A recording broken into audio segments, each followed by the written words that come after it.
элемент арқылы гиперсілтемеге бірден кіре алуға болады. Енді соңғы сұрақ қояйын. Гиперсілтемеге кірушілердің неше сұрағына жауап беру керек екен? Тағы айтыңызшы, неше сұрақ? Үш сұраға. Қандай? Есіңізде қалды ма? Мақұл отыра ғой. Жібек айтыңызшы. Қандай? Көруші қазір қай бетте болады? Көруші дұрыс, қай бетте болады? Олар қандай беттерге кіреді? Қандай беттерге кіреді? Оған тағы қандай беттер керек? Оған қандай беттер керек? Жарайсыңдар, өте тамаша. Келесі.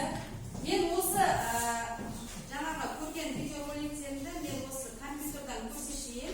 Өйткені қазір бізде компьютерлік жұмыс жүреді. Сондықтан мұқият мен қалай орындап жатырмын, жақсы қарап отырыңдар.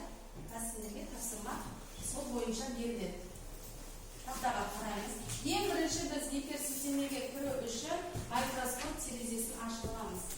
Міне, оң жақта создать Microsoft деген документ. Енді осы документті ашу арқылы мына жерде главная вставка деп тұр ғой, меню қатар, соның ішінде вставкаға кіргіземіз. Вставкаға қарасақ гиперссылка көріп тұр ма?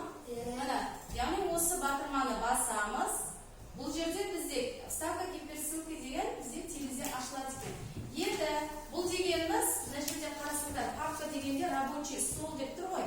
Енді осы жерден сен қай бөлімнен гиперссылка жасағың келеді. Сол бойынша осы жерде таңдау жасайсың. Бізде рабочий стол тұра берсін. Осы жердегі құжаттардың өзіңізге керекті бір құжатты алып, соған гиперсілтеме жасайық.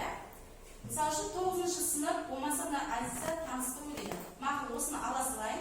Адреске қараңдар. Адреске не тұр бізде? Таңдалынған құжатымыз тұр екен, Окей батырмасын басамын. Қарасақ, бізде қандай түске өзгерді? Жаңа сіздер айттыңдар ғой. Яғни көк түске өзгерді, басқа түске өзгерді. Асты не сызылды. Яғни ол дегеніміз гиперсілтемені, яғни орнатылғанын білдіреді екен. Енді бұл бізде гиперсілтеме, жаңа айттым, кітірілік пернесі арқылы бірден ашуға болады, болмаса диалогтық терезенің оң жақ бөлігінен открыть гиперссылку деп бірден ашсыңдар да болады. Ашып көрейін, Міне, жаңа біздің мына жерде Азиза таныстыру деген құжаттың ішінде бізде қолөнер және видеороликтері тұр екен. Гиперсілтеменің жасалғандығы осыдан байқасаңдар болады. Ал егерде бізде бұл гиперсілтеме керек емес жағдай болатын болса, біз оны ерекшелейміз. Одан кейін оң жақ бөліктен удалить гиперссылку деген батырманы басамыз. Мен басып көрейін, қандай өзгеріс болады. Не байқадыңдар? Түсі жаңағы қара фонтқа өзгеріп, және де болады. Енді жаңа айттым мен, бізде гиперсілтеме нешеге бөлінеді? Екіншісі қандай еді бізде? Сурет түрінде. Енді сурет түрінде тұрған гиперсілтемені көрейік. Мына жерде компьютерда орнатылған бойынша мен бір картинаны ала салайын. Мына жерде компьютердің өзінде орналасқан бір суретті алайын. Кез келген. Міне бізде орнатылды. Енді біз жаңағы мәтінді гиперсілтемеге қалай жұмыс жасадық, тура сол бағытпен гиперсілтемені жасасақ болады. Міне, оң жақ бөліктен гиперссылка. Міне, бізде ашылды диалогтық терезе. Бұл жерден біз нені таңдаймыз? Кез келген, мысалы, Ұлжан 2018-2019 деген құжатты ала салайық. Міне, окей батырмасын басамыз. Енді бұл жерде бізде гиперсілтеменің орнатылғанын қараңдар. Байқап тұрсыңдар ма? Файл, оның ішінде С папкасының ішінде, С папкасының админ деп тұр, Ұлжан 2018-2019 автоматты түрде не істейді? Көрсетіп бере алады. Ашпай-ақ. Енді бұны ашып жүрейік, открыть гиперссылку деп. Міне, бізде Ұлжан 2018-2019 құжаттың ішінде нелер бар екен?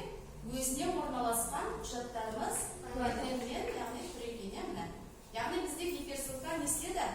Орнатылды, Енді тағы бір жағдай бар бізде. Біз жаңа бұны Азиза таныстыру деген кезде біз гиперссылканы алып тастадық, қазір орнату арқылы мен екіншісін көрсетейін.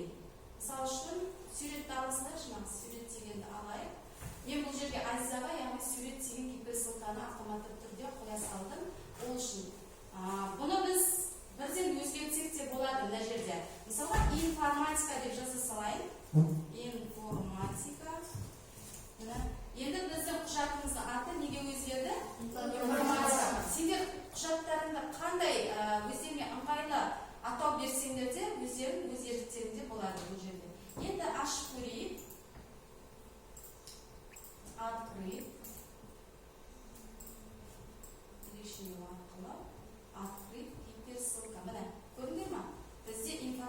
дегенге біз суретті орнаттық, бірақ біздің ішімізде не болды? Бірнеше суреттерді көре алуға мүмкіндік болды.